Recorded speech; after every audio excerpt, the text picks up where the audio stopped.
Another hot and muggy day here in Tennessee, August the 20th.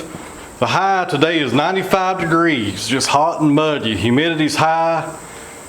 I tell you, I like being undercover here, and this insulation does a really good job, the spray foam. You guys asked about that a lot. It does a real good job at keeping the heat out of here. But the humidity and the heat coming through here and the wind, boy, it's just a nasty, sticky environment. But at least we're out of the sun, so that's a plus. Got something unique here on the sawmill today. This is a box elder. A lot of people call this a tree that bleeds because hopefully, or usually, there's red streaks in the heartwood. And I had to take the trim cut when I put it on here, and I'll bring the camera over here in just a second to show you guys what I'm talking about. I've already got some evidence of some red color on this side right here. Now, I'll tell you one thing, these short logs are usually free because the big sawmills won't take them. They can't saw stuff this short. They don't want to fool with it. But man, they're hard to handle. They're not, not hard to lift or nothing like that. It's just getting them positioned on the sawmill. Back here on the stops, they're about 40, gosh, when they're raised all the way up, they're about 40 inches apart. And so you got to get this thing positioned just right, or it's going to flip over this side, the operator side, or you're not going to be able to clamp it. It takes a little time. It took me about 20 minutes to get it turned the way I wanted it once I made this trim cut. But let's go over the measurements here and saw some 9/4 slabs and hopefully get some really nice red color in the heartwood. I've never sawed box elder before. There's a lot of box elder around here. It's more of an ornamental tree, and I've never seen one this big. And I'm sure they're out there, but this is a really big box elder. And I actually have the bottom cut to this one as well, and it's a 7-footer. So should be a good day. Any day around the sawmill is a good day. What am I thinking? Down here on the operator side, the way I have it turned so we'll capture the crotch figure, 24-inch diameter. And it's nice and solid down here. There's a lot of checking. I anchor sealed this when it came in a few weeks ago. Actually, a few months ago. I think I got this back in March, if I remember right. There's been a lot of checking happened since then, but that's dry as a bone. It seems pretty solid. The other end may have some issues. Before we get to this other end, right here's the trim cut I was talking about. This outside limb was nothing but rot, or it appeared to be nothing but rot, and had a lot of ants in here. I got the ant spray with me today because there were just 1,000 ants in here when I cut into it. It seems pretty solid now. It's a little punky right here. Punky means kind of soft and spongy, if you're wondering what that means. But right here, we got some red streaks coming down. So hopefully that's going to be a sign of what's to come here in this log. Hopefully those red streaks will go all the way through the middle. Okay, looking at the crotch right here, the way we have it turned, the width is about 30 inches, and I'm eyeballing it. It may be about 28 or so. It's hard to tell from this viewpoint. But we should have some really nice figure right here in the middle, as long as it's solid. Feels good on the outside, but I'll show the camera on the end right here, and it's pretty punky right here on the end actually. Hopefully it doesn't go in very deep. Alright, so here's the other end of it, and as you can see, it's pretty spongy right there. Not too bad toward the end, but right there in the middle, it's a lot of punky wood right in there. Hopefully it doesn't go in too deep. After we take off this first cut, we should be able to see how the heartwood's going to look. I think it's going to be okay. Or at least I'm hoping it is. See what happens. Alright, let's get this saw head powered up and bring the head down so I can tension up that blade. And before we get going here, 2 quick announcements. Number 1, the t-shirts are finally here. I'll have those in the mail probably. I'll put some in the mail today and the rest of them will go in the mail tomorrow. So you should have your shirt hopefully by Friday or Saturday morning. Depends on where you live, of course. And they turned out really well. The design looks really good on them. I'm pretty happy with the way they turned out, and I appreciate you guys for buying them. And I'm sorry they're a week late on getting here. And the second thing is, I put some more slabs for sale over on the website. We sold a few the other day. I'm doing like a trial run to see how it goes. Just make sure you read the description on those so you know the measurements and know what you're getting before you order it. These are some really nice slabs. and they've all been kiln dried and sterilized. And if this goes over pretty good, I've got about 500 board feet of some cherry and walnut crotch slabs that are ready to go in the kiln. And I'll put those up on the website as well. And this is pretty much a response to a lot of emails I get from people wanting to buy slabs from us that can't drive over to Tennessee to buy them. But there's a link down below, so check those out if you have time.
Well, those cuts went pretty good. I brought the camera in trying to show you guys. We've got some red on the top right here on this first cut. A little bit of spalting here on the sides and some more flame down here at the bottom. And this wood's nasty. What I mean by that, it smells terrible. Gosh, it stinks. It smells like cow manure, kinda. Nasty stuff, guys, nasty stuff. Somebody told me on Instagram or something a while back when I was showing this bot seller, they talked about how bad it smelled. A little punky here on the top. Hopefully it gets solid as we go down in it, but we got some nice flames on the top here in the middle. And this is the bark side, so we'll put this on the sawhorses and flip it over. And we should have some really nice red color on the bottom. Oh goodness. Yep, plenty of red color. I can see it coming through this next slab right here. Very nice. Interesting. Well, here's the first slab. This is the underside of the cut. And we have good news and bad news. The good news is there's plenty of Bots Elder flame coming through here. Got a lot of nice red color coming to the middle and all around. And on the sides here, it's actually started to spot just a little. Because maple will spot, and this is out of the maple family, so that's naturally going to happen. But there's some really nice color right in here. The way the spotting comes into the red, that's really nice. On to the bad news. Up here on this limb, right here at the top of the crotch, is rotten. So right here, as you can tell, junk. It doesn't go too deep, it stops about right here and the wood gets solid. But this whole top section here, probably in most of these slabs, is going to be rotten. And I don't know if this tree was dead standing, if it had a disease, I'm not sure. I know he cut it and brought it to me about a week later, and it's just been a few months ago, so it's not been on the ground too long at all. But it's nice and solid up here, just right here in the middle. And we'll see what happens. We go down further, we may get out of this stuff, I don't know. But that's definitely a disappointment right here that it's rotted. But not a lot of color up there either. The nice color is down here toward the bottom. So after this is kiln dried, depending upon what you're going to make with it, you could cut this part out, kind of come this way and get rid of that and have like an odd shaped little table, which would be just fine. It'd be abstract. People like that stuff. But you'll still have about 23 inches wide toward the bottom here. If it had been intact up here at the top, gosh, almost 30 inches wide. That'd have been really nice. But we'll take what we can get, about 23, 24 inches wide, and you're still left with a slab about 40 inches long. So that ain't too bad. A lot of character here. Got a lot of small little bug holes right here. And I really like this red color. I've never seen it in person before. This is really nice. And gosh, we'll throw some water on this because there's some nice spalting here toward the bottom. The bottom is perfect. It's nice and solid. Width is 20 inches before it starts flaring out. And I have the second cut, or the first cut of this tree. We'll saw that up next. It's a 7-footer. And it came from this end, so hopefully it's going to be solid just like this bottom part is.